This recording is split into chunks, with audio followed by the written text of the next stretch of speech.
Selamat pagi anak-anak. Selamat Pagi, Pak. Apa kabar hari ini? Baik, Pak. Syukurlah. Sebelum kita mulai mata pelajaran kita, saya minta salah satu siswa untuk memimpin kita dalam doa. Oke, jadi terima kasih Pak. Sebelum kita memulai proses belajar mengajar, kita menghadap Tuhan dalam doa sesuai dengan keyakinan kita masing-masing. Berdoa mulai. Berdoa selesai. Oke, terima kasih banyak. Sebelum Bapak mulai lagi, saya perkenalkan nama Bapak dulu. Nama Bapak Dominikus Jamarunda, biasa dipanggil Niko. Paniko. Niko ya Pak? Iya. Status Pak. Jomblo. Oke, sebelum kita mulai pada inti materi kita, saya cek presensi dulu. Domingos, Hadir Pak. David, Hadir Pak. Gusti. Hadir, Pak.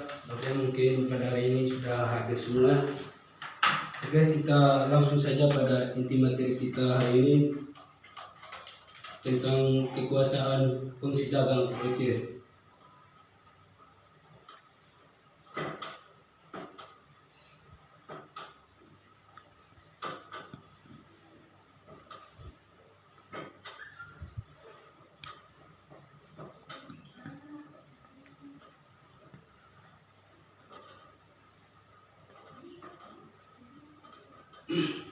Oke. Apakah siswa ada yang memahami tentang kekuasaan fungsi dagang? Tidak ada Pak. Oke.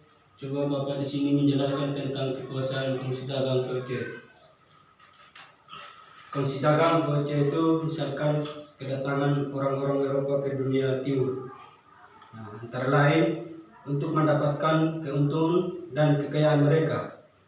Tujuan dapat dicapai setelah mereka menemukan rempah-rempah di Kepulauan Nusantara. Dengan demikian semakin banyak orang-orang Eropa yang tertarik pergi ke Nusantara.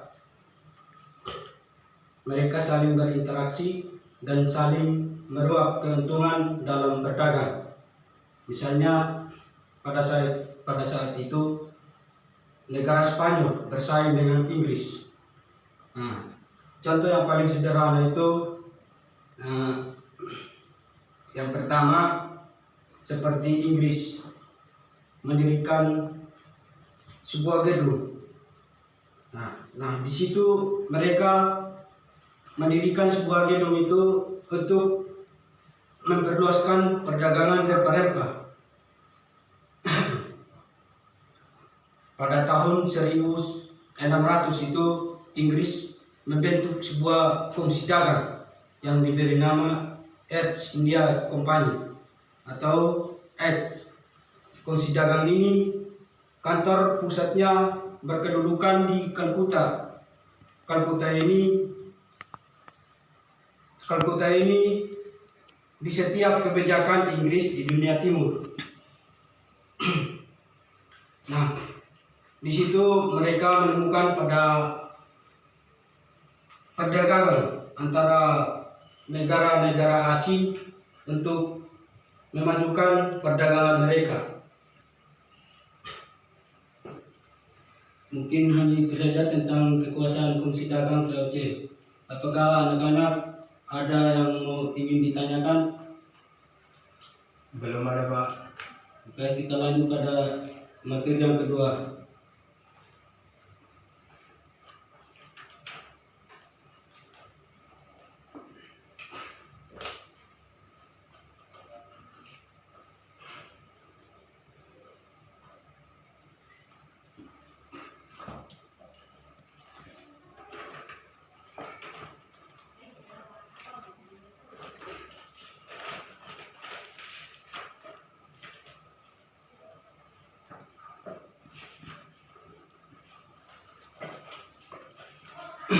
Oke, perhatikan di depan. Nah, materi yang kedua ini membahas tentang keserakahan dan kekejaman VOC. Apakah anak-anak ada yang pahami tentang keserakahan dan kekejaman VOC? Tidak ada Pak. Oke. Di sini Bapak coba menjelaskan tentang keserakahan dan kekejaman VOC. Misalkan pada tahun 1014 Pieter Both diganti oleh Gubernur Jenderal.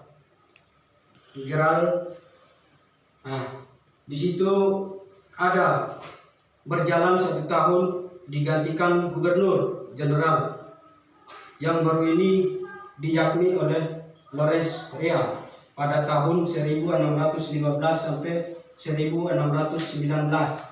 Pada masa itu jabatan Lores ini berhasil dibangun sebuah gedung. Nama gedung itu adalah Gedung Mauritius yang berlokasi di tepi Sungai Ciliwung. Orang-orang Belanda itu yang bergabung dalam VOC itu memang cerdik. Pada awalnya mereka bersikap baik dengan rakyat. Hubungan dagangan dengan kerajaan-kerajaan ini yang di Nusantara misalnya berjalan lancar antara lain, seperti contoh merebut pasaran produksi pertanian biasanya dengan memaksa atau memonopoli seperti monopoli rempah-rempah di Maluku. Nah, contoh yang kedua misalnya VOC selalu mengincar dan berusaha keras untuk menduduki tempat-tempat yang memiliki posisi strategi. Cara-cara ini yang dilakukan di samping dengan kekuasaan dan peperangan juga melakukan adu domba. Nah, mungkin hanya itu saja tentang keserakahan dan kekejaman VOC. Apakah anak-anak ada yang ingin ditanyakan? Tidak ada, Pak. Oke, kita lanjut pada materi ketiga. VOC volume 3.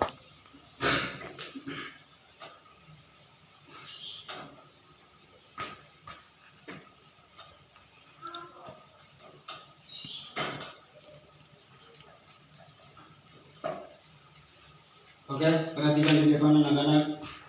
Apakah anak-anak ada yang paham tentang VOC volume 3? Tidak paham, Pak. Oke, di sini coba Bapak menjelaskan tentang VOC volume 3. Misalkan pada abad ke-17 hingga awal abad ke-18, VOC mengalami puncak kejayaan penguasa dan kerajaan-kerajaan lokal di Nusantara. Umumnya berhasil dikuasai. Kerajaan-kerajaan itu sudah menjadi bawahan dan pelayanan kepentingan VOC. Nah, jalur perdagangan yang dikendalikan VOC menyebar luas, membanteng dari Amsterdam, Tanjung Harapan, India sampai Irian, Papua. Keuntungan perdagangan rempah-rempah ini juga melimpah. Namun demikian, di balik itu ada persoalan-persoalan yang bermunculan semakin rendah di daerah yang dikuasai oleh rakyat. Ternyata juga membuat masalah pengelolaan semakin kompleks, semakin luas di daerahnya. Misalnya penguasaan juga sampai sulit. Nah, dari kota Batavia semakin ramai dan semakin padat. Antara lain, misalnya pada tanggal 31 Desember 1997 VOC dinyatakan bubar. Semua utang piutang dan segala memiliki VOC diambil oleh pemerintah Belanda. Karena mengapa pada waktu itu sebagai Gubernur Jenderal VOC yang terakhir di India, Belanda ia bertanya tentang mempertahankan Jawa dari serangan orang Inggris. Nah, di situ pada awalnya mereka itu memang ada puncaknya VOC di negara Nusantara. Nah, pada awal itu mereka ada kerjasama ini Spanyol sama Inggris. Maka disitulah VOC kena usir dari negara Belanda. Mungkin hanya itu saja penyampaian dari VC Blintikar. Apakah anak-anak ada yang ingin ditanyakan? Silakan bertanya. Saya ingin bertanya, Pak. Oke, silakan. Apakah pada awal kedatangan VC di dunia timur, sebelumnya itu ada komunikasi antara orang asing dengan bangsa pribumi, kok, Pak? Oke, terima kasih atas pertanyaan yang luar biasa.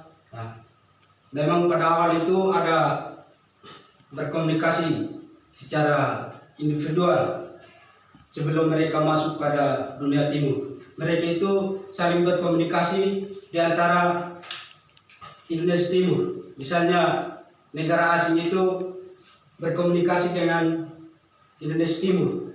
Nah, di situ ada persetujuan, maka mereka masuk di Indonesia Timur untuk memperjualbelikan rempah-rempah. Mungkin hanya itu saja. Iya, Pak. Sudah ngerti, Pak. Oke, saya lemparkan pertanyaan kepada siswa lagi. Apakah dari 3 materi kita ini sudah dipahami atau belum? Kalau memang belum dipahami, silakan bertanya kepada Bapak. Bapak sudah paham. Oke, terima kasih. Tepuk tangan dulu.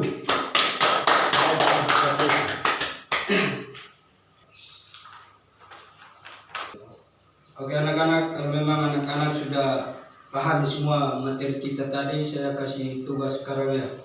Ya, Pak. Ya, Pak. Dikerjakan itu 10 menit. Siapa? Siap, Pak.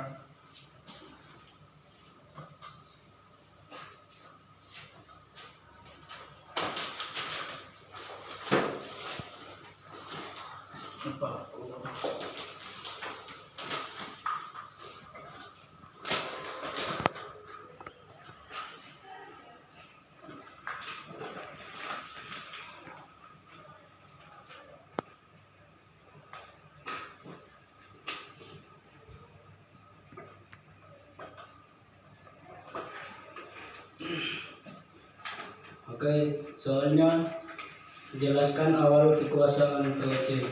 Selamat bekerja anak-anak. Iya, Pak. Siapa?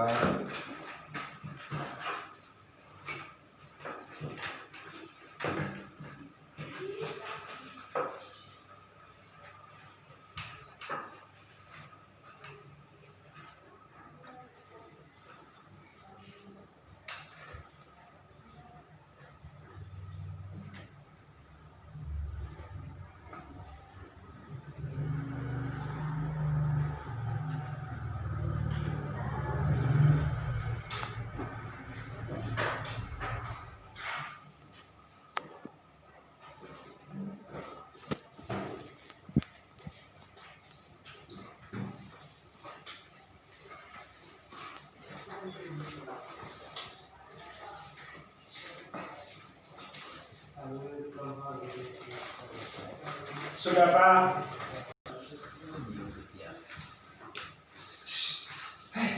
Jangan diam, ada yang mau masuk. Misi, Pak.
Masih satu orang yang belum kumpul ini. Saya Pak, belum habis. Cepat ya nak. Ya Pak.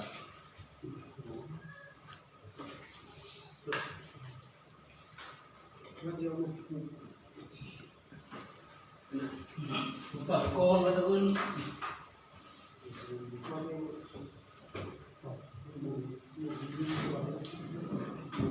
Ayo kumpul, waktunya sudah habis.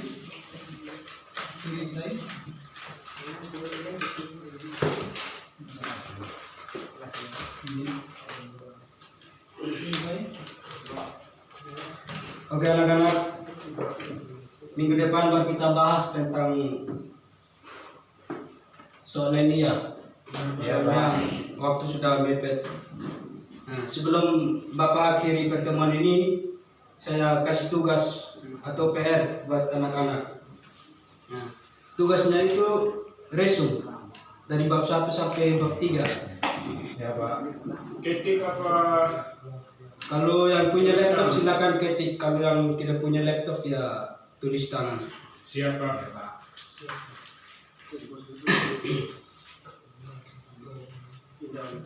Terima kasih banyak atas partisipasinya atau kerjasamanya pada hari ini. Pelajaran kita berjalan sesuai apa yang kita inginkan. Ya, sebelum Bapak akhiri, jika ada salah penyampaian kata atau salah pemaparan materi saya, mohon dimaafkan. Ya Pak. Ya Pak. Selalu dimaafkan. Oke anak-anak, sebelum kita pulang ke rumah masing-masing, saya minta salah satu siswa untuk pimpin doa.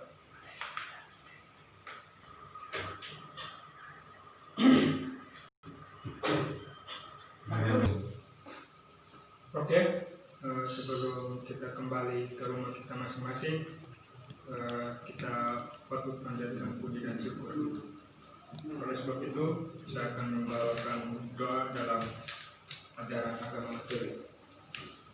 Berdoa mulai dalam nama Bapa dan Putra dan Roh Kudus. Amin.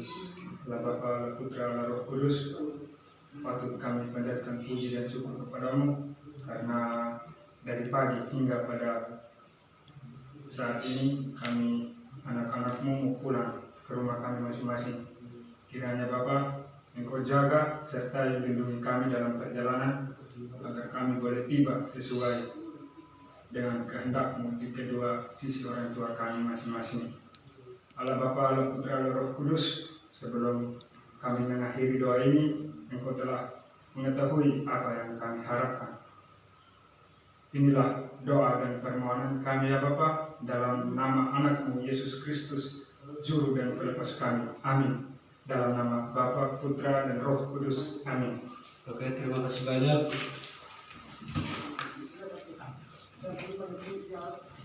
Oke anak-anak, sampai ketemu minggu depan ya. Iya Pak. Siapa? Shalom, selamat siang. Siapa? Pak. Paham.